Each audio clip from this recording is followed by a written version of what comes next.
Broadcast makes sure your entertainment is always at your fingertips. Imagine being able to watch all your favorite channels from anywhere, anytime, without any restrictions. We're talking about thousands of movies, hundreds of TV series, and a huge library of live channels, all in one place. And don't forget video on demand and pay-per-view events. Those are included at no extra cost, so you'll never miss a big event again. Now, take a second and think about your current cable bill. You're probably paying anywhere between $100 and $300 every month, locked into long-term contracts and hit with surprise rate increases. With Q Broadcast, that's a thing of the past. It's just $60 a month. No contracts, no extra fees, no hidden costs, and no price hikes. Why juggle multiple subscriptions like Netflix, Hulu, and cable when Q Broadcast gives you everything you need in one convenient package? People everywhere are switching to Q Broadcast, saving money and getting more content than ever before. So, what are you waiting for? Click the link in the description and sign up for Q Broadcast today.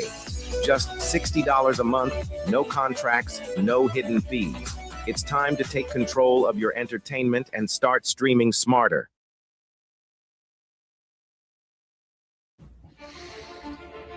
We live in a world where men are told it's harmless. It's just entertainment.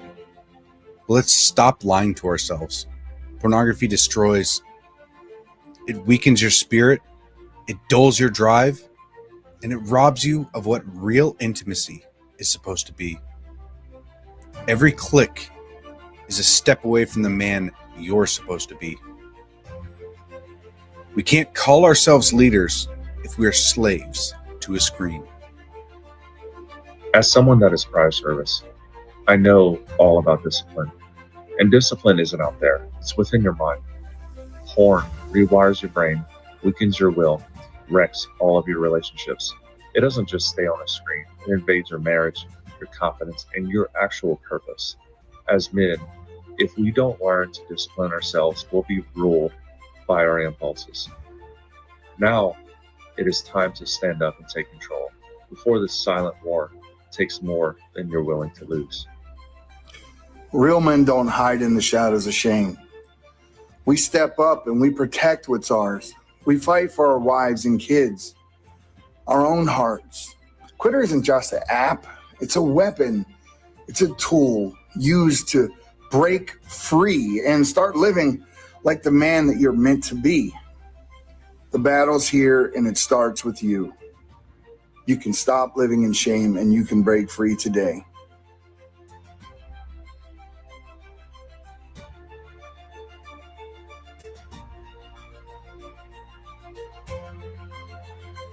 Of Q Broadcast, it's taking the world by storm. People are cutting the cord to their high cable bills and moving away from streaming services like Netflix, Hulu, and others for something better. Q Broadcast. For just $60 a month, you'll get access to every channel you could ever want, including HBO, Cinemax, and Stars. And the best part, there are no contracts, no hidden fees, and you're free to cancel anytime. With Q Broadcast, you can enjoy streaming live TV, movies, and top series on up to 5 devices at once. Whether you're at home or on the go, Q Broadcast makes sure your entertainment is always at your fingertips. Imagine being able to watch all your favorite channels from anywhere, anytime, without any restrictions. We're talking about thousands of movies, hundreds of TV series, and a huge library of live channels, all in one place. And don't forget video on demand and pay-per-view events. Those are included at no extra cost, so you'll never miss a big event again. Now, take a second and think about your current cable bill.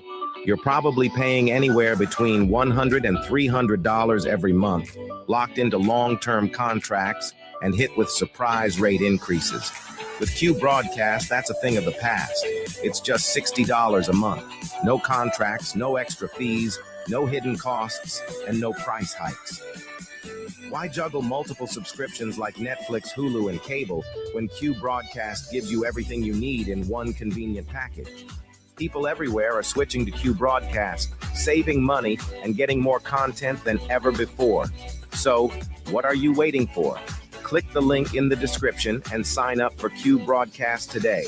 Just $60 a month, no contracts, no hidden fees. It's time to take control of your entertainment and start streaming smarter.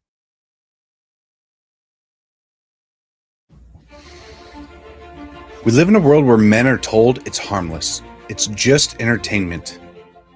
But let's stop lying to ourselves. Pornography destroys. Here at the Anomic Age, we know that these times of uncertainty are stressful. It is incumbent upon all of us to put our fears first and bow down to government tyranny. Gone are the days of freely leaving your home, working, and social interactions. In exchange for safety, we will trade liberty. At the Anomic Age, we understand. However, just in case you want to get off your knees and stop being a sniveling coward, check out the John Age Project at anomicage.com.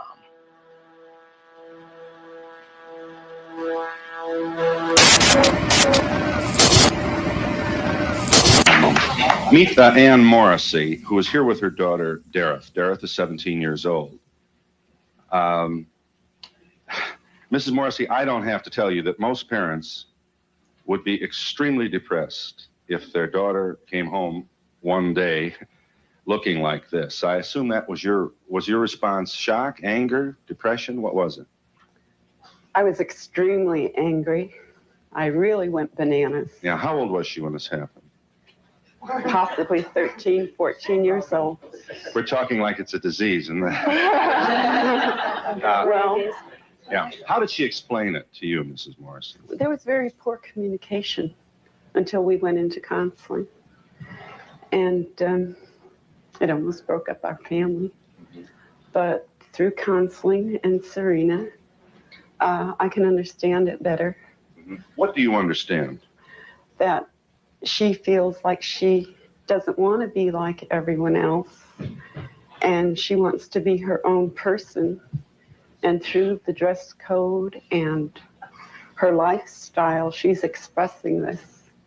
It doesn't conform with our rules, but we're learning to cope, and it's a very, very difficult thing. Extremely difficult. Dareth, let's let you talk for yourself. You're from Long Beach, California. I just can't handle being like everybody else because that's what everybody else wants, you know.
You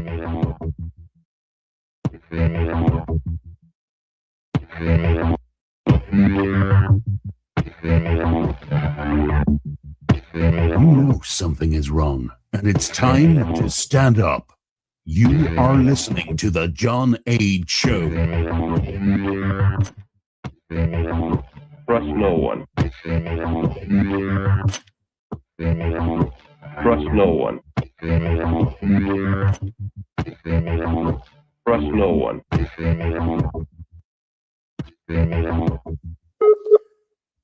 You found it. You're here.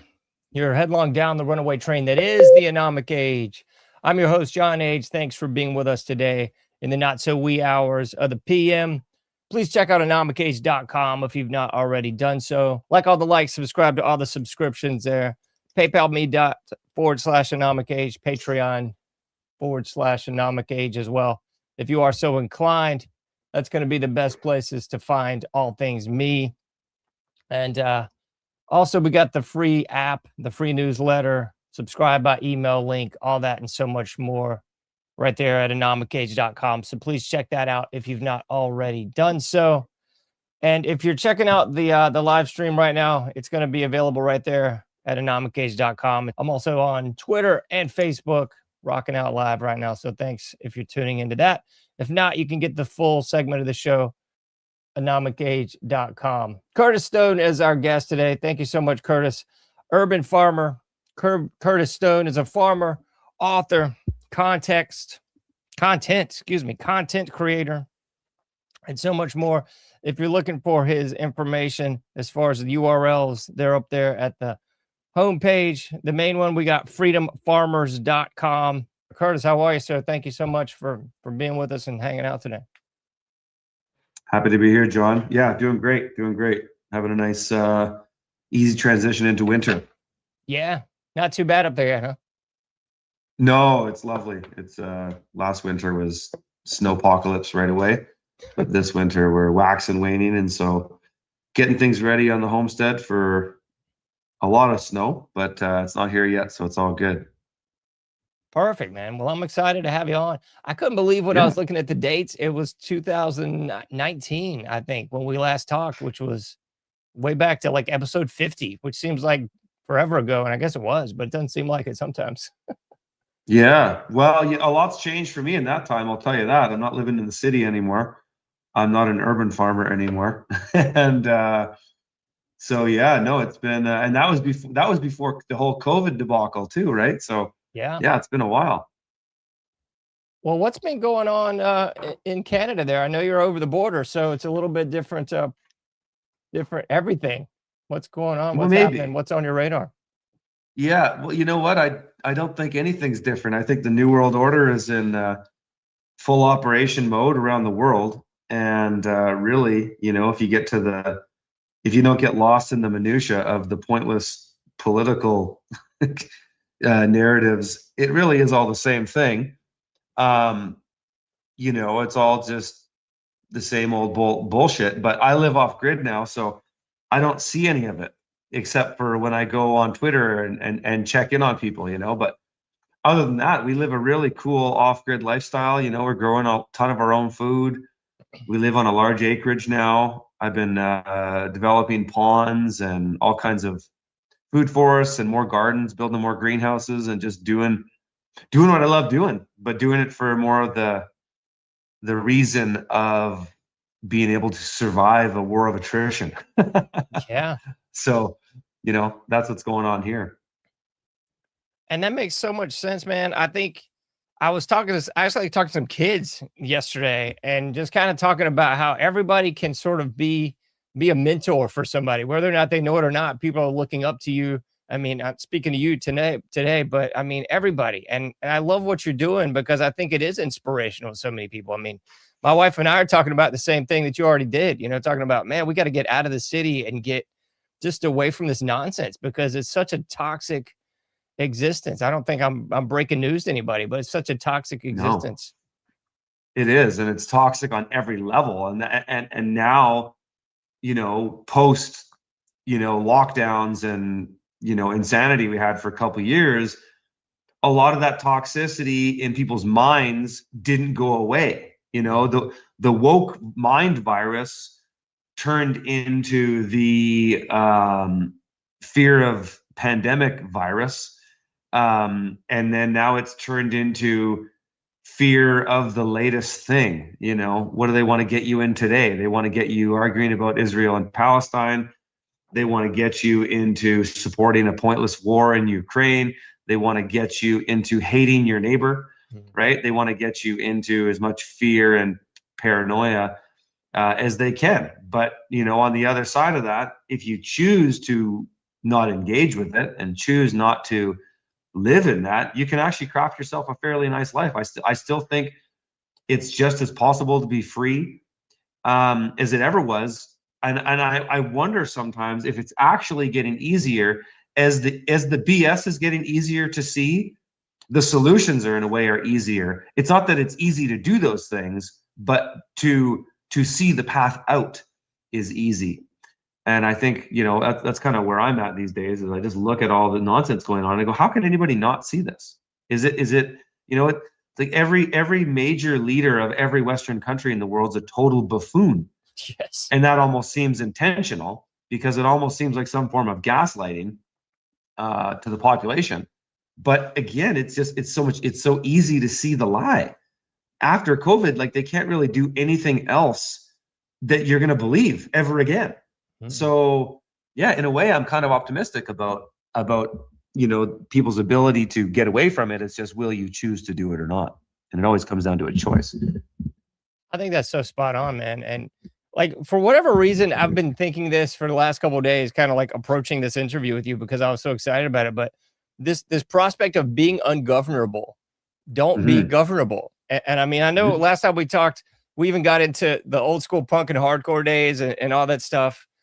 And it's like you're a million miles away from, I think, a lot of that right now. And I think that does kind of serve as an example to, like, hey, you can do this, whether or not you're in the most urban environment, whether or not you're on the right, the left, whatever in between. Like, you can be ungovernable. There's steps that we can take in order to make that happen. And I think you've done that incrementally. And like you said, now you're on the acreage, you got the fam and everybody out there. You know, you're living the dream so much. So yeah. And well, yeah. And I honestly, I feel like I am. I pinch myself sometimes. I mean, it's so beautiful up here on this mountain, especially in the winter. We get above these cloud inversions, and every morning is just blessed, where I can look down. The valley below is all in clouds. We're in the sunshine. I get these like epic sunrises. But even when you get here, it's all work. You know, I got to get up and do my chores. I got to go feed the chickens. I just moved them into their winter coop. You know, I got to do the things that I got to do. I'm working on this pond right now. I got to pump water into it. I want to get a nice skating rink for winter, so I'm pumping that up before it freezes. You know, there's always things to do, and so it's kind of, in a way, it's always about the journey. You know, and it's there is no real getting here and then that's it. You close the book. You know, in a way, that's when you open the book and you turn the page to the next chapter and it begins. You know, but I, you know, when I look back on my life, you know, I've been doing this stuff for 14 years, urban farming, and then coming to where I am now. And I look back and I remember times at the beginning where I was struggling so hard, and I just remember thinking, oh, I can't wait until I'm just better at this and things happen faster for me, you know. But then when I think about those times now, I think they're some of the best times of my life, even though I was struggling. But it was that path towards something better that was so fun and exciting. And you know, I think, yeah, if I could bestow some bit of wisdom to maybe younger folks that are in a different stage of the journey, is that don't forget to enjoy the journey, despite the urgency of it. The way it seems today, it seems like there's a bit more of an urgency just with what's going on. At the same time, don't stop to smell the roses, you know, stop to smell the roses here and there, because it's all your life and it's all a fun journey. And if you ever stop working towards something better, then life would be so boring. And so it's, no matter where you are, you're in that trajectory. And it's such an important part of it. And so, you know, I don't let any of the New World Order stuff bother me. I laugh at it as often as I can. It's fun to make fun of Klaus Schwab, you know. It's fun to have a laugh at these goons every now and then, but only laugh at them. If they piss you off and they get under your skin, then they win, because they want you to be angry, right? They want you to get you into that low frequency mind state where it's ill will, and you're wishing ill will on people, whether it's Klaus Schwab or the neighbor you don't like. It doesn't matter. You know, my whole kind of perspective in the world is just do good all the time, and just always be the best for people, and the best for your family, and the best for yourself. And life's just so much more fun and enjoyable despite the urgency. Yeah, I mean, I think that's something I've learned the hard way over the years, is like all that resentment and holding grudges and animosity towards people, that just does more harm on you than it does the actual person that you got all this animus towards. So, you know, you got to put the stuff down eventually, just live your own life and say, forget about these people, basically. Absolutely. I mean, in this show, I've tried to take it a little bit more humorous lately, because I found myself kind of going down that dark hole of like, you know, the more this mess you consume, you just get darker, you know, like that abyss thing will affect you just as bad as anybody else. So it does. You know what's actually been really, the thing that's been so kind of liberating for me, I had a long journey of calling it taking the red pill. Yeah. Because my dad was actually my first real red pill back in, I would have been 20 years old. It was when I first went to college, and I left my hometown of Kelowna to go to this music school in Nelson, BC. And it was about a 4-hour drive away. And I remember that drive, my dad was moving me to Nelson and all my stuff in the back of his truck. And we were having we had these conversations, and he told me about the central banking system. And it was actually where I woke up, but began this journey of questioning, what the hell? How is it that there's just a small group of bankers that can pretty much own the world? You know, that was my first red pill. And you know, going, you know, I guess I'm 44 now. So 24 years later, here I am knowing a lot more than I knew back then, though the journey's still very similar. But where I'm at now is that the more you learn about the system, if you can look for solutions and focus on solutions, that knowledge can actually be very liberating, and it can take you to it can help you find freedom, because without knowledge there is no freedom. Without say the proverbial secret key or the lockpick to get you out of the prison cell, but the prison of your mind, you'll just never get out. And so you have to take those steps. And I've spent so much time actually looking at the stuff, and it was a black pill for a long time. It's like there's that sort of cliche of, you start with the red pill, then you get to the black pill, right? Because then it gets really dark. You know, you get into the child sex trafficking and all that shit, and then you get depressed by it. But if you are constantly working towards solutions for yourself, and for me, it's been the motivation of seeking prosperity in some way or another. And I can seek prosperity in so many different ways, whether it's my knowledge of the law, my knowledge of gardening, my knowledge of my health, you know, knowledge of just how to be a good person in the world that you live in. All these things require learning something and applying it, and then hoping for a better result. And so I guess for me, I've really kind of focused on things like the 8 forms of capital, in that if I put my energy into developing capital in things outside of finance only being one of them, then I can sort of have a diversity of assets and things that get me out of the system, because they're things that I can control. And so that's a big part of what my off-grid journey, my homestead here, is taking control of my food, taking control of my water, taking control of my electricity and the power that we use, you know, everything. And the food, all these things get more complicated. We're also building a house. The more you can diversify into those ideas, the more your life will be within your control, not somebody else's control. Because if you don't take responsibility for your life, somebody else is happy to take responsibility for it, right? And we all know our friends at the World Economic Forum and the UN would love to take control of your life, and they've got a really good plan for you and your family. That's so spot on, man. Good grief, it's so spot on. You said a world worth of information right there. But everything you said goes back to that ungovernable thing again. You got to be ungovernable, and you got to start baby stepping, because I think this has been a multi-generational thing where they've sort of thrown, oh, well, you don't need a doctor, or excuse me, that they're saying you need a doctor. You don't need this natural health and natural healing. We got that. Oh, you don't need to grow your own food. Go to the market. You don't need X, Y, and Z. And before you know it, you're in that prison of your own making. You're in that rat in a cage scenario all over again. It is. And the thing is, it's important to not lose sight of the fact that it is a prison of our own making. Yes. Because, you know, all these things, it's about stepping up. And you know, when I think about what does the New World Order want? They mostly just want you in a cage, but how are they going to get you in the cage? Well, it turns out that it's easier to get you into the cage if they just let you walk yourself in. Mm-hmm. So in a way, call it the devil versus God.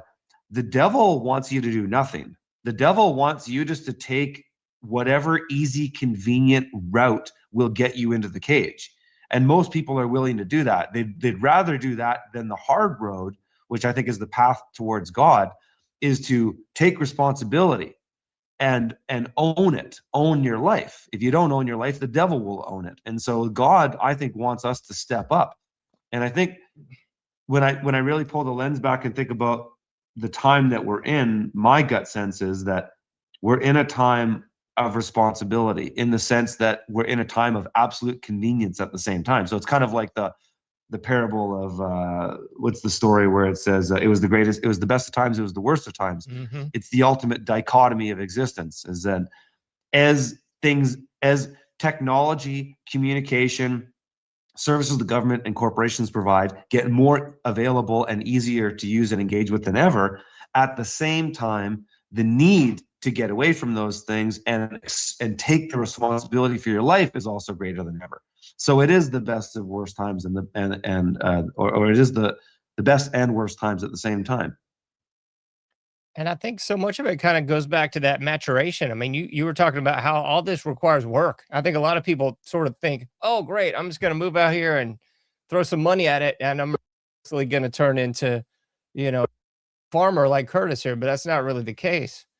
And I think that's so much puzzle here. I think that maturation process is so key too, because we've got to take the responsibility and that ownership of ourselves, of our family, of our food, water, and everything, like you said.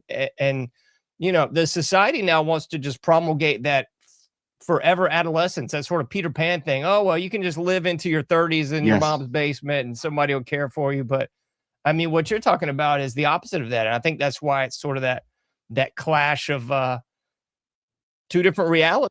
You got people wanting one thing and wanting the other. That it, you know, and look at where we are is that is the result. Look at young men today, for the most part. I mean, I see guys all the time in their 30s that are going grocery shopping with their mom. Yeah. You know, that's a common sight. I see that all over. And can you blame young people? Like they say that the people are more warm to the idea of communism than ever. And young people that are getting churned out of the, the indoctrination camp of the public school system, and it's the same in the university system as well. But can you blame them? Because they come out of this thing where they've never had to take responsibility, but then they're told day in and day out that to enjoy the fruits of civilization or your hard work is to be a climate criminal. And so, you know, you have this endless guilt for doing anything, which pretty much cripples the motivation of a lot of young people to say, oh, what's the point? Yeah. Why would I bother? That's so true, man. It's just a stark reality, like the two different worlds that we live in. I mean, you painted such a great picture kind of earlier on about sitting on the mountain there and looking above the clouds. That's so beautiful, man. And just juxtapose that to, like you said, where you were like 15, 20 years ago, where like so many people are today, like they get up, it's let's get in the car, let's drive the kids to school, let's go to the job. And I think those two realities are just so stark for people. It's so hard to envision something beyond what you've never known, if that makes any sense. Well, it makes total sense, because that's the crux of the issue in so many ways, is that you just don't know what you don't know. Yeah. And so, but that's what our society does, and that's why you need to break out of the matrix. But the society creates that false narrow view. So through propaganda and media via propaganda creates this tunnel vision for you that just is gatekeeping what the truth is, get you into this false dichotomy of this thing or the other. Oh, you're either for Israel, you're for Palestine. You're either for the Rona or you're not wearing the mask. You're wearing the mask, or you're not wearing the mask, or whatever the dichotomy they want to throw you the day is. That's what they do. They limit you into that. And it's the same thing with politics. Just, you're either for Trump or you're for Biden. I mean, it's so, it doesn't take very much intelligence to see how false all of it is, but people are just so locked into the conveniences of their life that that's really where they get you. And I think it comes down to this sort of, it's like the Orwellian dystopia where it's a society motivated by pain and fear, or the Aldous Huxley dystopia of Brave New World, where a society is motivated by convenience and pleasure.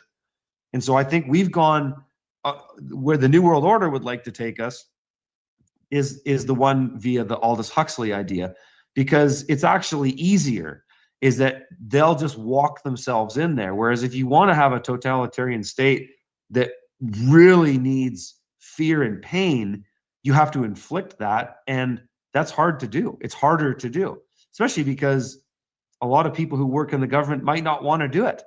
And so you can incentivize people in a lot more of a passive way if you move towards motivating them by pleasure or convenience. And it's also sort of a fear of ostracism too, right? Yeah. And that's what we saw with the pandemic and all that, is people being feared of being called an anti-masker or anti-vaxxer. Yeah. And I won't go off too much of a jag here, but I mean, I think probably for folks like ourselves, that was just funny because, I mean, at least for me, I was like, ostracized again? What a new concept. I was like, yeah, I've been dealing with this since I was like 12, like, yeah, I'm the funny skateboard kid or the kid with the spiky hair or whatever. Like, so now it's like, oh, you don't like me because of this non-mask thing. Okay, well, shucks. I know. Yeah, and in a way, looking back, it was kind of an easy thing to deal with in that regard, because the divisions of where you were going to make your decision was so easy. Yeah. But it got a little, depending on where you lived, it got a little relentless and wearing at times. For 2 years, I mean, my wife and I, we did the best we could to just not have our children subjected to any of the BS. We didn't want our kids seeing groups of people wearing masks or all that. So it was at times challenging because we had to kind of shelter our kids through that. But there's times where they were really both young at the time though. So, our daughter understood it a little bit more, or we'd have to explain it to her. Our son was a baby, so it didn't matter so much because he wasn't interacting with those people. But to have to explain that to your kids, like, why are we not wearing masks, and why are they wearing masks? And but thankfully that phase passed, because it was but I'm sure they got something cooked up next. So of course, not holding my breath. I'm going to not throw my own family under the bus here, but loosely, because I think that fear mechanism, and kind of like what we were talking about, that not knowing what you don't know thing, is kind of what keeps so many people in the matrix. And I'll just use the obvious example that I always talk about with my own family. Will mention, well, but we have a retirement, but we have this steady income. So they're afraid to do what you did. They're afraid to say, screw all this. We're selling the whole kit and caboodle, and we're moving to somewhere we don't even know, and we're just rolling the dice. That was not quite what you did, I know, but I think for so many people, it's such an epic leap to leave behind that steady income with the 401k and the benefits, and we're 20 minutes from a store. That's a heck of a roll of the dice for so many people. What brought that strength out of you, and to say, we got this? Well, I think, in all fairness, like that, what you painted there wasn't necessarily exactly me, because my income has been online for a long time. I had a lot of things that made it possible for me to make this decision, and this decision is easier or harder for everybody's, different, right? And it has different circumstances. So for us, it wasn't that hard. My wife used to work, was a professional photographer for many years, and had a good income at that, but she chose to be a stay-at-home mom. And so because she made that decision, my income was online. I can essentially live anywhere now. It was actually easier than ever. Not to take away from your point though. It took a lot of strength because it wasn't easy. There was a lot of things that needed to be done to make this happen. We had to sell our house, pack everything up, change a lot of things in our life, no question about it. But yeah, it wasn't easy, but at the same time, I wasn't that inhibited by, say, a pension. I'd been an entrepreneur for, a long time now. I don't pay in a pension. I don't give the government that's stupid that amount of money each month. I never really did, actually. I've been an entrepreneur for a long time. So, I didn't have to walk away from that. For us, it was more walking away from some of the conveniences of the city and replacing them for hardships or responsibilities here, because we have to take responsibility for our food. This morning I had to go feed the chickens, and I finished moving them into this new greenhouse and coop area. But I, harvested some potatoes, collected the eggs, went and did a little grocery shopping at the same time, got a couple rewards for our work. And so it was just taking on more of those things. But the way I see it is, once you take that step to go towards something that involves more responsibility for the things that you need in your life, there's actually so much inherent pleasure and joy and reward in those actions. And that's what I think I always just, I guess I just live those things every day, that for all the things that would make me angry about society, when I just look at my day-to-day life and the things that I do to live, I really enjoy these things. And they help with the, our kids are learning all these things and enjoying them too. Like my kids, one of the favorite things for them to do is to help me harvest potatoes. And it's really helpful because they're actually good at it. And they really find a lot of fun. Every time they pull a big one up, they're like, whoa, Dad, look at this one, and it's super fun. And so, yeah, it's that responsibility comes with it a greater sense of purpose.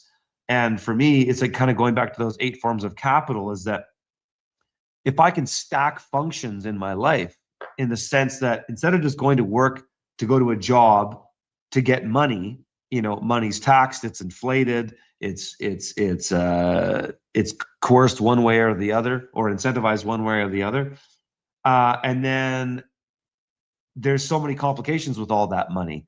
Whereas if you have to use that money to go and buy food, just going out and pulling the food out of the ground seems so much more simple. And there's just so many net benefits for that, whether it's the education of my kids, the experience itself, the building of my soil. There's so many wins. And yeah, that's why I'm such a huge advocate for people to get on the land as best as they can, because it really is a way to stack so many functions in your life. Because right now, the New World Order wants to siphon off every little bit of energy you have in your life. Mm-hmm. And create roadblocks for you. But when you get it onto the land, yes, it involves more responsibilities, no question. But those responsibilities and those rewards stack into so many different facets of your life that I really think it's something that I encourage people to do, basically. Absolutely. And I mean, just to throw the intended pun out there, I think once you start saying no to their BS, it becomes infectious. And I think that was kind of one of the unintended consequences with the COVID psyop, is because it allowed people, even on the smallest of scales, to say, no, I'm good. I don't want a mask. You don't have to be a complete jerk, but sometimes you have to.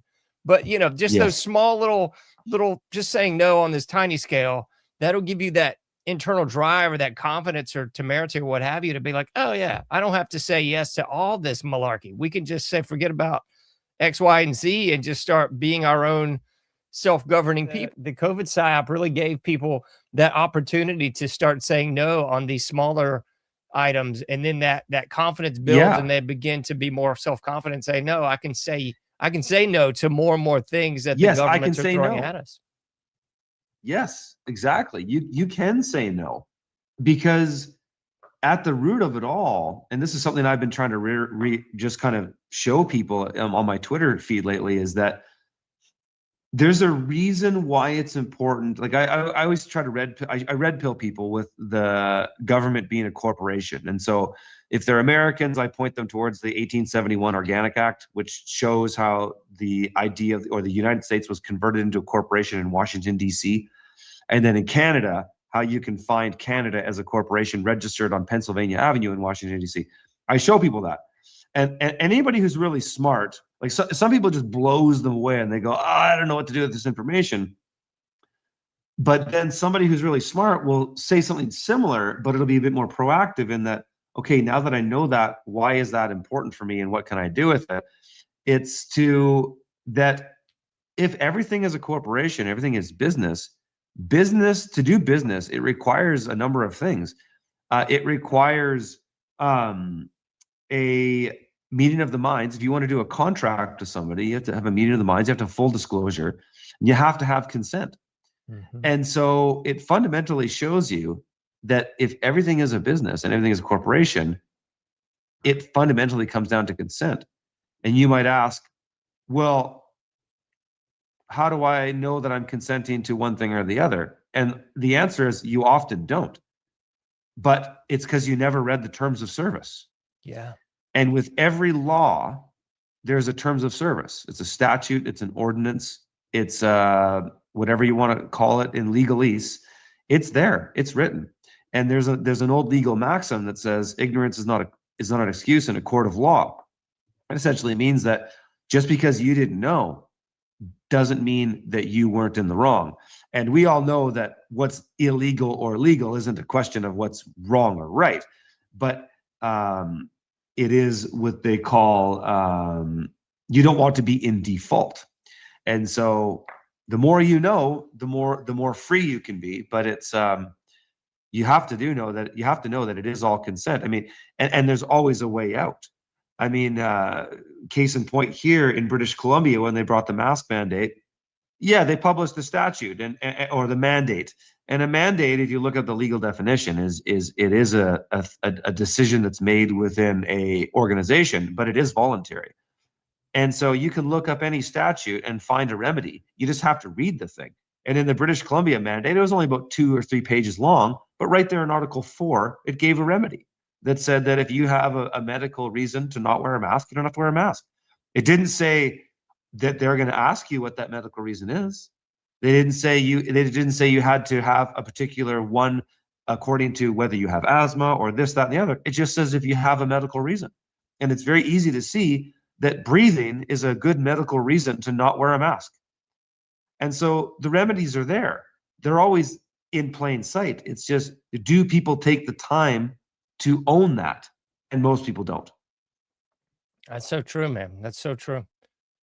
I don't know if we have time for all of them, but could you get into some of these 8 different aspects? Because I think a lot of people, when they think of, I go to my 9 to 5, I get a paycheck, that's it. That's my big take home. But they're kind of leaving out some of the freedoms that you get from doing what you're doing. I mean, you get to be with your children, Yes. You get to be with your wife, you get to spend that quality time. And when it comes down to whatever job you're doing that takes you away, it's really just they're paying you money for time. They're paying, here's some money for the time that you just urinated away from what your focus should be. Exactly. So there are, the 8 forms of capital. It's really worth checking out. I've talked about them for years.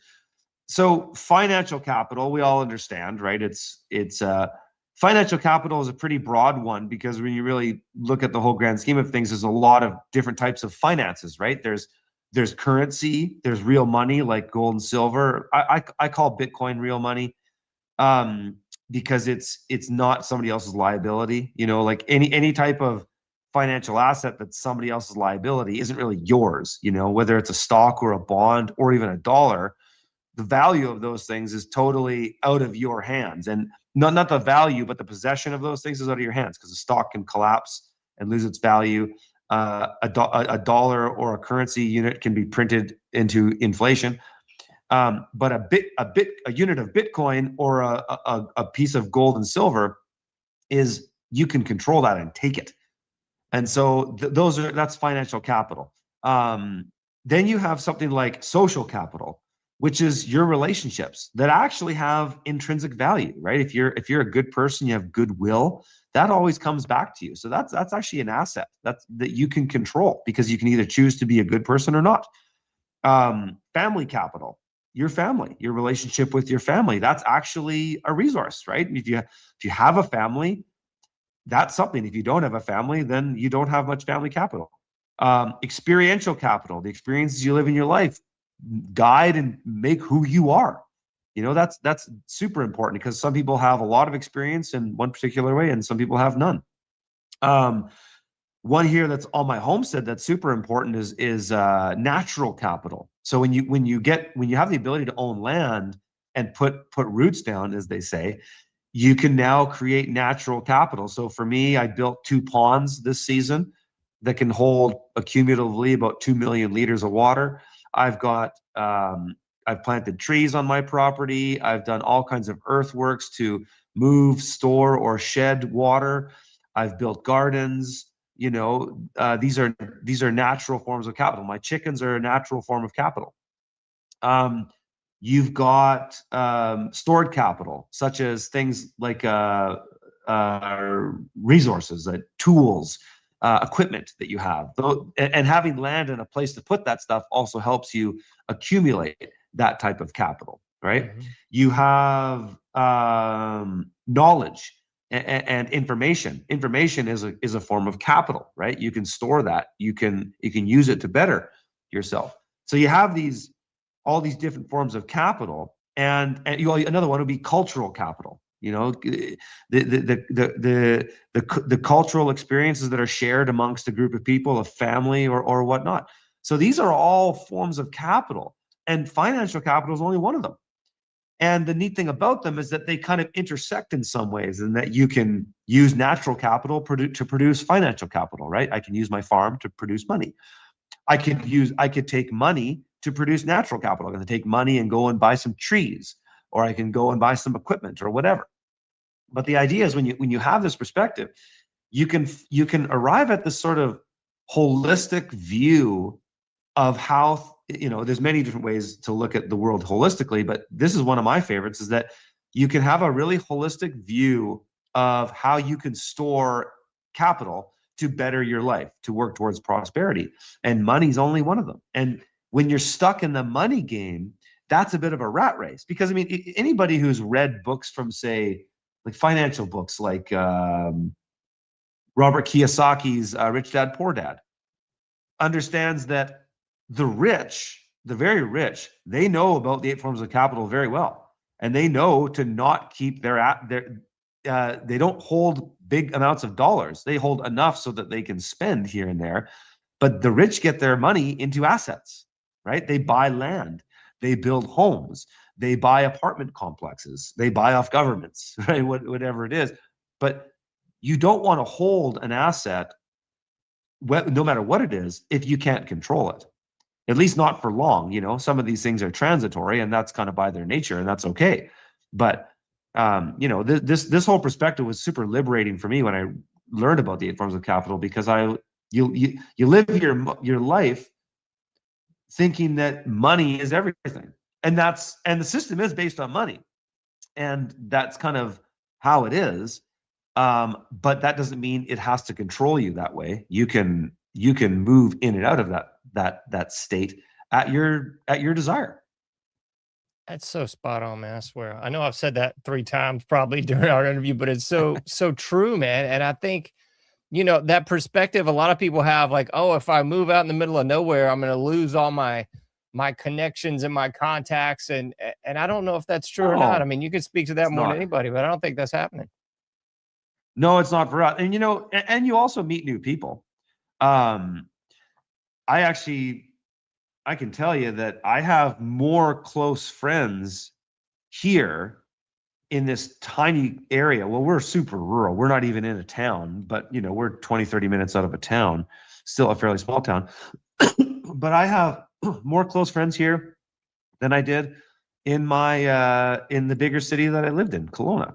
And I think a lot of that has to do with the fact that when you choose to live more intentionally, you would rather spend your time on quality things than quantity things. Mm. And so if you move towards more of a qualitative over quantitative perspective, you can be just as social in a rural area as you would in the big city. And anybody who's lived in a big city for a period of time can tell you it's very easy to feel lonely in a big city.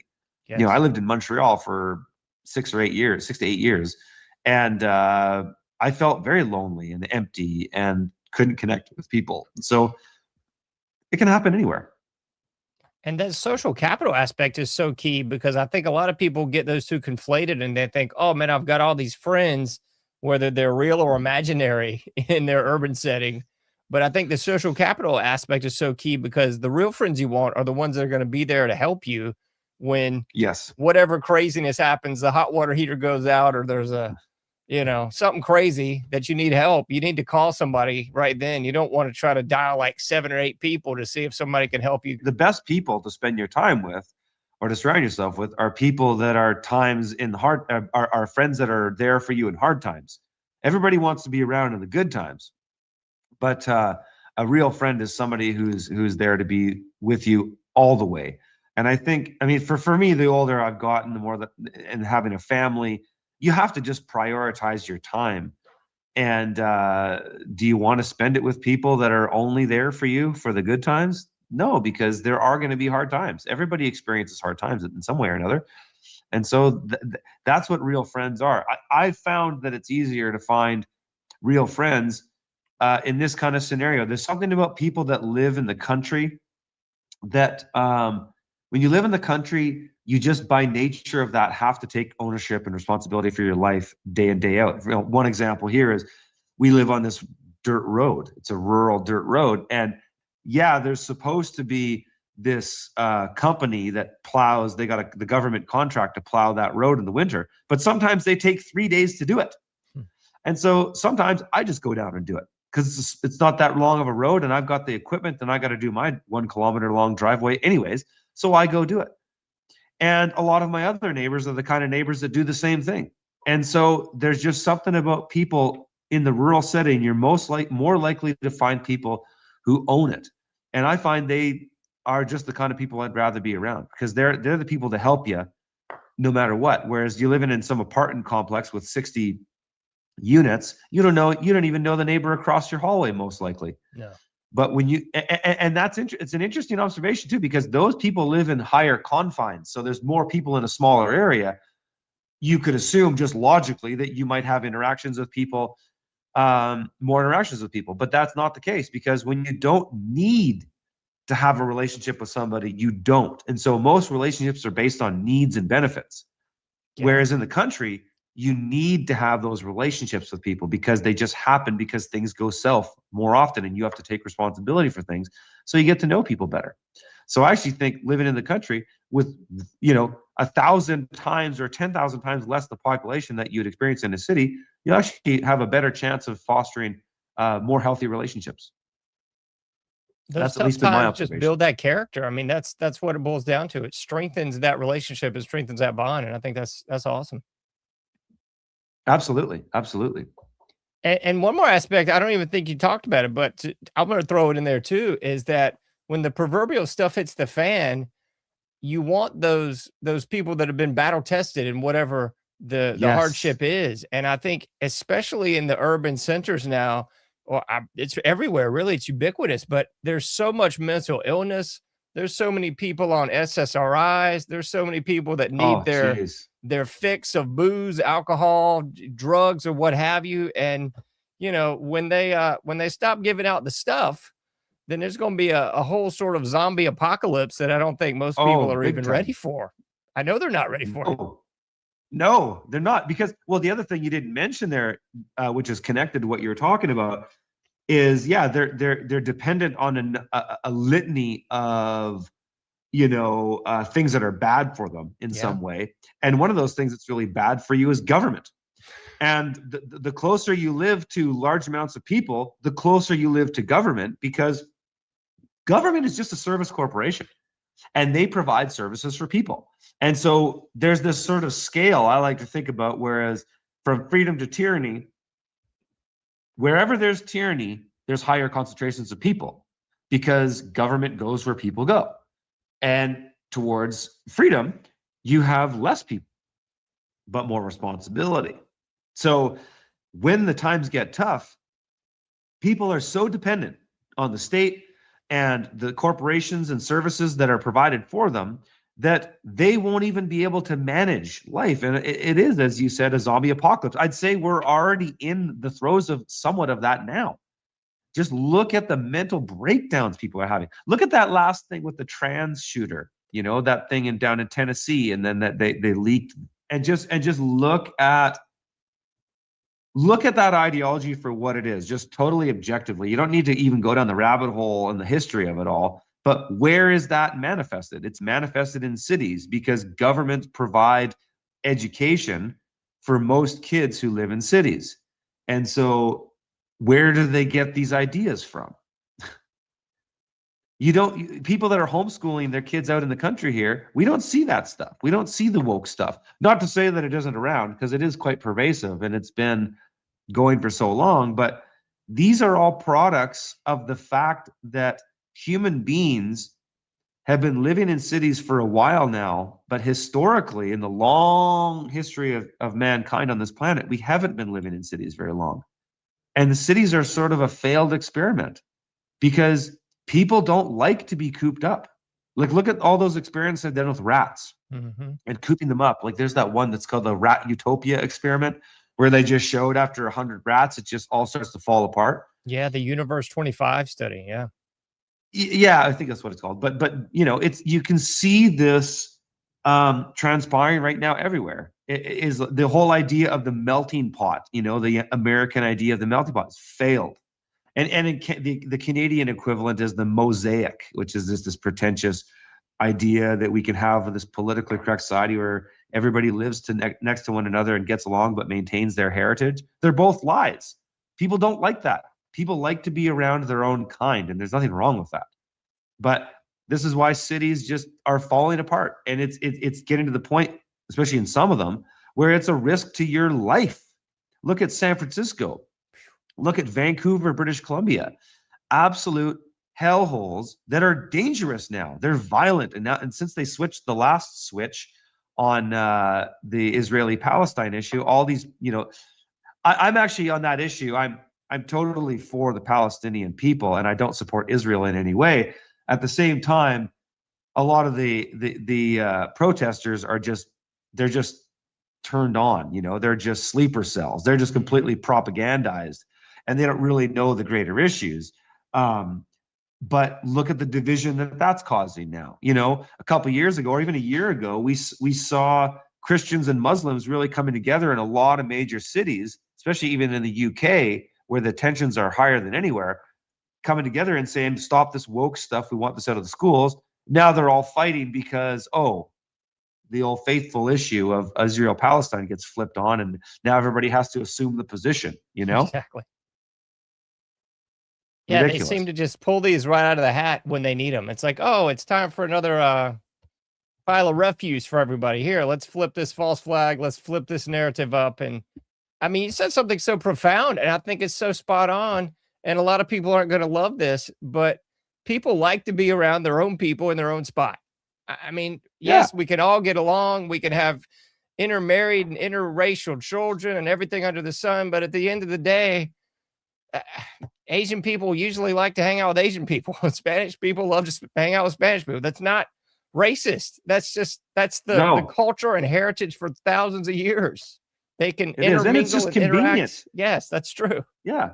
It's just convenient, right? It makes life easier. It's like how I just had to move all my chickens into the greenhouse, and I did it through what I call an Operation Pied Piper, where I basically just I just made a long string of feed from the one coop to the other, opened the greenhouse up, and they just followed the feed into the greenhouse. And then once they got into the greenhouse, they realized, well, this is a much nicer place to be in the winter because it's cold now. And so it's the same thing in that people just, there's nothing wrong with wanting to live an easier life. And so if that means you're surrounded by people that speak your language, well, it's just easier. Yeah. The fact that people think these things are racist is just ridiculous because everybody does it, and it's only bad when white people do it. But, there's a Chinatown in every major metropolitan city. Is that racist? No, it's just convenient for those people that have migrated to an English-speaking country to be surrounded by people that speak Chinese. Same with there's a, I used to live in Montreal. There's a borough for every demographic in Montreal. There's a Lebanese section. There's a Jewish section. There's a Portuguese section. There's a Chinese section. Hey, that's all well and good. But we could, and maybe that's the better way, that people have to just go, that's your quarter, that's our quarter, so on and so forth. I'd rather just be in an area where there's less people, period, so that I don't have to witness any of the disagreements that some of these cultural groups have from time to time, like Muslims and Jews. When I lived in Montreal, I witnessed it. I saw literally factions of Muslims and Jews fighting. And I don't want to see that stuff. I don't want to live in it. And I mean, the dirty secret they don't want to tell you is the Amish have been doing this for several hundred years, and they don't have any of these problems. They don't have the ADHD. None. They don't have the vaccine malarkey. Nope. They don't have the cancer rates. They don't have any of the insanity that you'd see, an hour south of an Amish community. I mean, a good friend of mine is in Philadelphia, Pennsylvania, and I'm like, dude, I love you, but I'm not going up there. Oh, I hate to say it. There's so many cities that I'm just like, no, I don't want to look for the feces in San Francisco on my feces app. I mean, I'm good. I just don't need that mess. I know. And that's funny because that actually exists. What you said, that actually exists. It's true.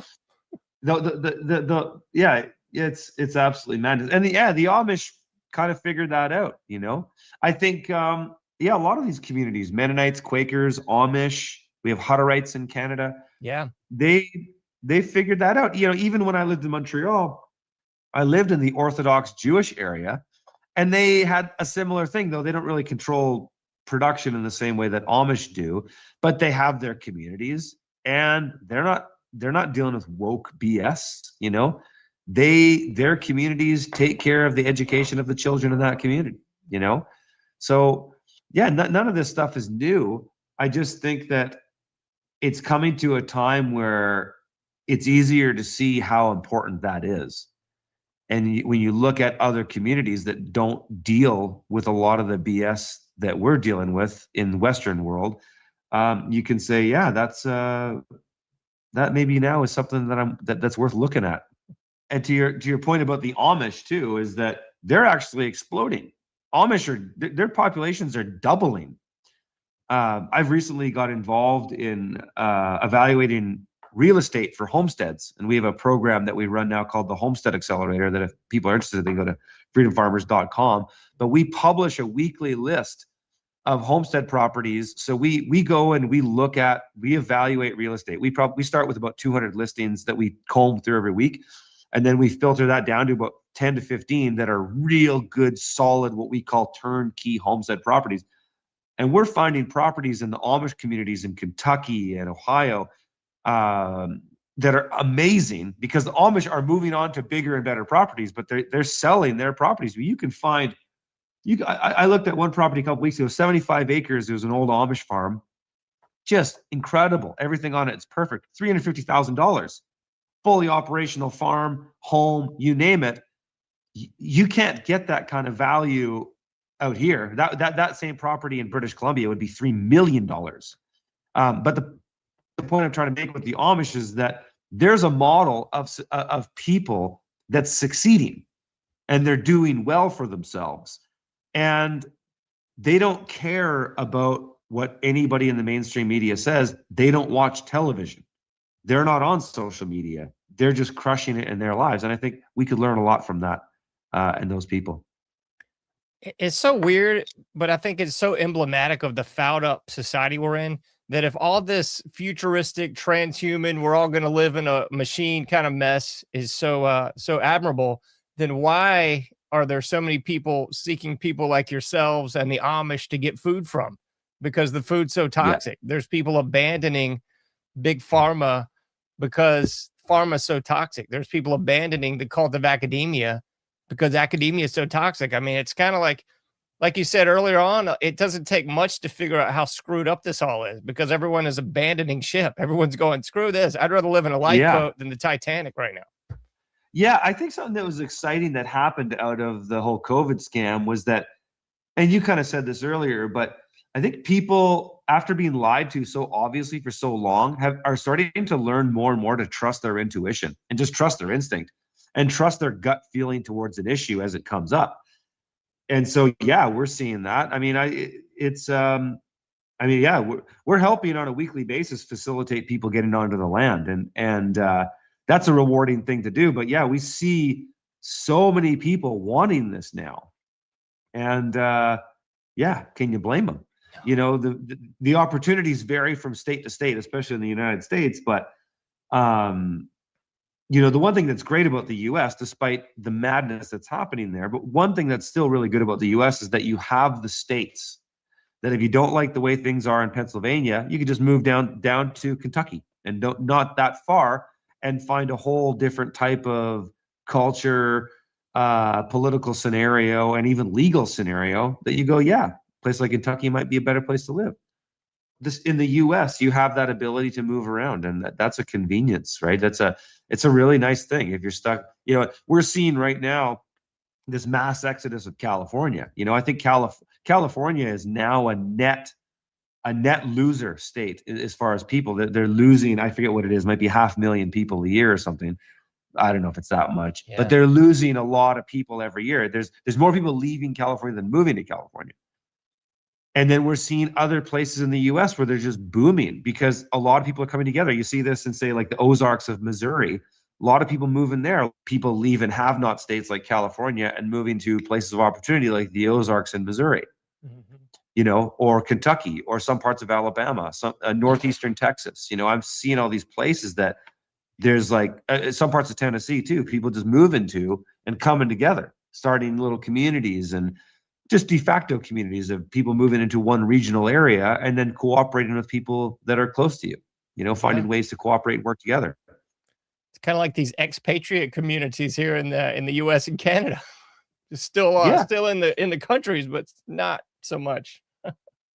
Well, and that's the beauty of the US and Canada, though places are both very different in some ways, but they're still very big countries with fairly low population densities based on total area, right? Yeah. So Canada's a tenth of the population of the United States, and it's actually a technically bigger country, but you're really only going to want to live within a few hundred miles of the US border. Otherwise it just gets too cold. So, but we have that freedom that we can go to areas of very low populations. And when you're really talking about tyranny, as I said earlier, it's mostly governed by how many people are in a particular geographical area. So if you're going to be in an area where there's less people, you're going to experience less tyranny. It's really that simple. That's so true, man. Well, I hate to do it, but I know we probably run over time today. What's the best places people can find you and even find more information about those 8 points that you mentioned? I know they're out there. Yeah, if people go on my YouTube channel, which is now Off Grid with Curtis Stone. You can find me. I'm easy to find there. Just search 8 Forms of Capital. I've done videos on it in the past in my playlists there. But the best place to get my information these days is freedomfarmers.com.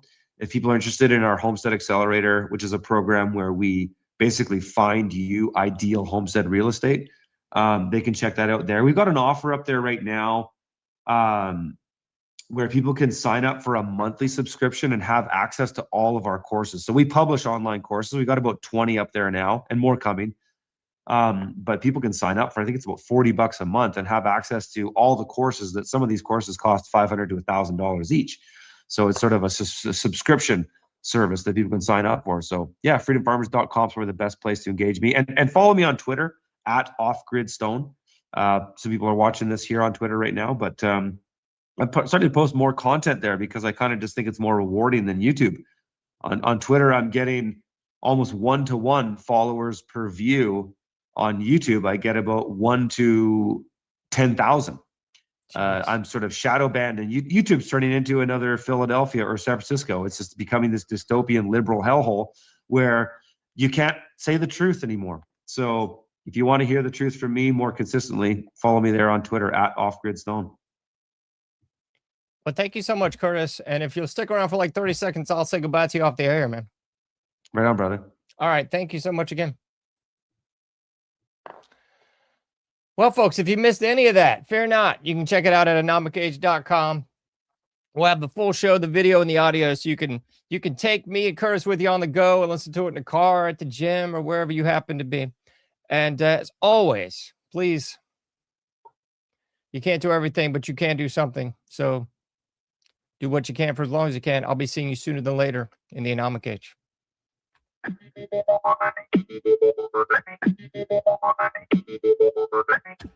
Thank you for listening to The Anomic Age, a John Age project. For past shows, further info, and to comment, go to anomicage.com. That's ANOMICAGE.com. Till next time, thank you for listening to The Anomic Age.